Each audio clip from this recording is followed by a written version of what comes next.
ஓம் சக்தி.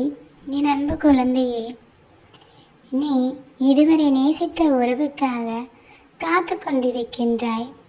நீ காத்து கொண்டிருப்பதால் உன்னுடைய பல சந்தோஷங்களை இந்த நொடி இழந்து நிற்கிறாய். தங்கமே, காலம் யாருக்காகவும் காத்திருப்பதில்லை. ஆனால் நீயோ காலத்தை காத்திருக்க வைத்து கொண்டிருக்கின்றாய். காலத்தை நீ வீணாக்காதே தங்கமே. உன்னுடைய வாழ்க்கையில் ஒவ்வொரு நாளும் ஒரு சந்தோஷம் உனக்காக காத்து கொண்டிருக்கின்றது. ஆனால் அந்த சந்தோஷத்தை உன்னுடைய வாழ்க்கையில் வருவதற்கு நீ இடம் கொடுக்கவில்லை.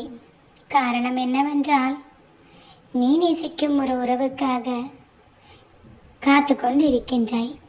அதற்காக நீயே உனக்கு கடும் தண்டனையை கொடுத்து கொண்டிருக்கின்றாய்.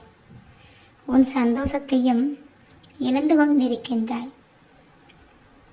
அந்த உறவோ உன்னை நினைத்து கொண்டு இருக்கிறதா என்று கூட உனக்கு தெரியவில்லை. ஆனால் நீயோ இல்லை, நான் நினைப்பதை போல நான் நேசித்த உறவும் நிச்சயமாக என்னை நினைத்து கொண்டிருக்கும்.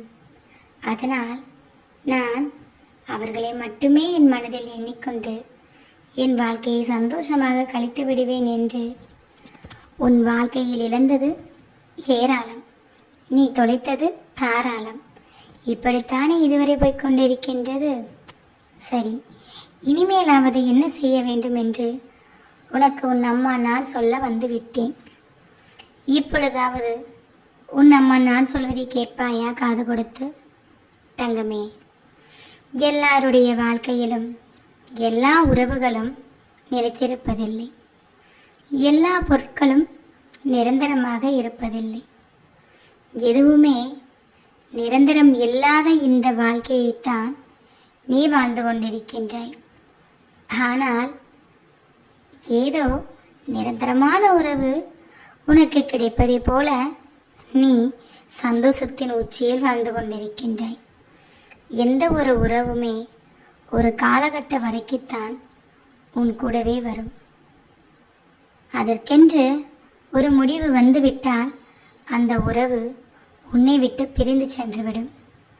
அதன் பிறகும் அந்த உறவை வலுக்கட்டாயமாக இழுத்து உன்னிடம் வைக்க வேண்டும் என்று நீ நினைத்தால் நீதான் மிகச்சிறந்த புத்திசாலி இல்லாத குழந்தை என்று நான் சொல்வேன்.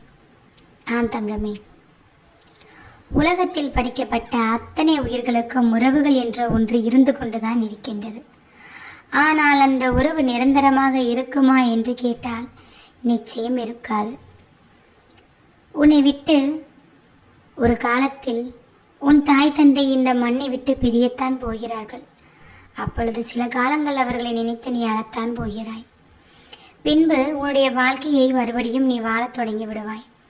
அதுபோலதான் எல்லா உறவும். அம்மா, மண்ணை விட்ட பிரிந்த உறவுகளை மறந்துவிடலாம்.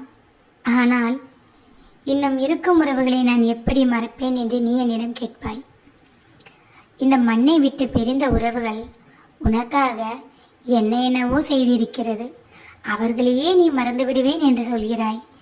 அப்படி இருக்கும் பொழுது உன்னை விட்டு பிரிந்து போக வேண்டும் என்று நினைத்து பிரிந்து போன உறவுக்காக நீ ஏன் வாடி நிற்கிறாய்?